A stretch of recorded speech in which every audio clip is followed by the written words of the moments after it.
Your parents bought their first home in their mid-20s. A three-bedroom house, a yard, a mortgage they could actually afford. They put down 10%. They signed the papers.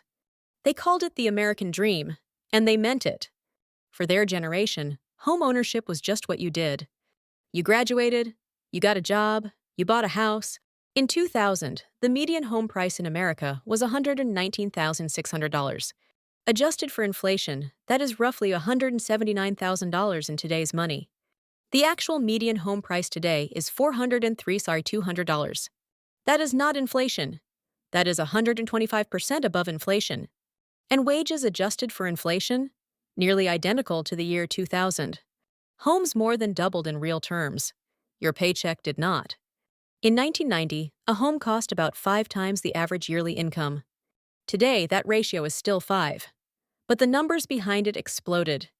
You need to earn $98,000 a year to afford the median home. The actual median household income is $74,705. That is a $23,000 gap every single year, not closing. Before the mortgage, you need the down payment. 20% on a $403,000 home is $80,600. Saving $500 a month, it takes 11 years to get there. In 11 years, that home will not cost $403 anymore. And you will be 38 years old. The average first-time buyer age today? This did not happen by accident. There are 4 forces working against you at the same time. The first is student debt. The average Gen Z borrower carries $39,000 in student loans. For every $1,000 of that debt, home ownership probability drops 1.8%. Your degree cost you more than just tuition. The second force is investors. In 2024, investors bought 25.7% of all homes sold. 62% of those purchases were all cash. You showed up with a pre-approval. They came with $400,000 in cash. The third force is supply. America is short 4 million homes right now. That is not a problem that fixes itself in a few years. Zoning laws, labor costs, and limited land keep supply trapped. The fourth force is price acceleration. From 2019 to 2024, home prices rose 60%. Wages rose 22%. Prices grew at nearly 3 times the pace of income. So what does this do to a generation? It creates a quiet kind of grief. Not the dramatic grief of losing something, the slow grief of never having it.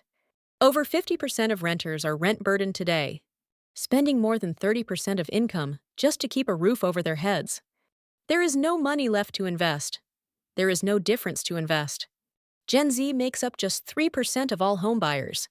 Not because they do not want to own, because the math does not work. Here is the question no one wants to answer honestly. What happens to your wealth if you rent for your entire life? The median homeowner net worth today is $400,000. The median renter net worth is $10,400. Homeowners are 43 times wealthier than renters. Not because homeowners are smarter, because of leverage. A $20,000 down payment in 2000 became $200,000 in equity by 2020. The same $20,000 invested in stocks at 8% became $93,000. Leverage is the missing variable renters do not get. Every mortgage payment builds equity. Every rent payment builds nothing. The honest answer is yes, but it requires something most people do not do. It requires investing the gap between your rent and what a mortgage would cost. In most major cities, renting monthly is cheaper than owning monthly. The renter who invests that difference consistently can build real wealth. But the data shows most renters never do this. The mortgage is a forced savings mechanism. Renting requires discipline. Most people are not wired for that kind of financial self-control. The system was not built for it either. So what do you actually do with this? There are 3 paths that can genuinely change your outcome. The first is geographic arbitrage. Only 6 of the 50 largest cities have homes affordable on median income. Moving to one of them is a real option. Remote work made it possible. The second path is house hacking. Buy a 2 to 4 unit property, live in one, rent the others.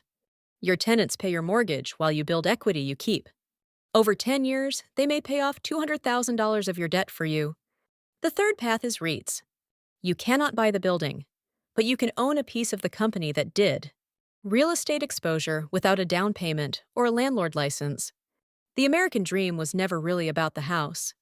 It was about stability, security, freedom from financial fear. The house was the vehicle for those things for your parents' generation. It may not be yours. But the destination, building wealth, living without financial dread, that is still yours. You did not inherit their market. You inherited their goal. The path changed. The destination did not.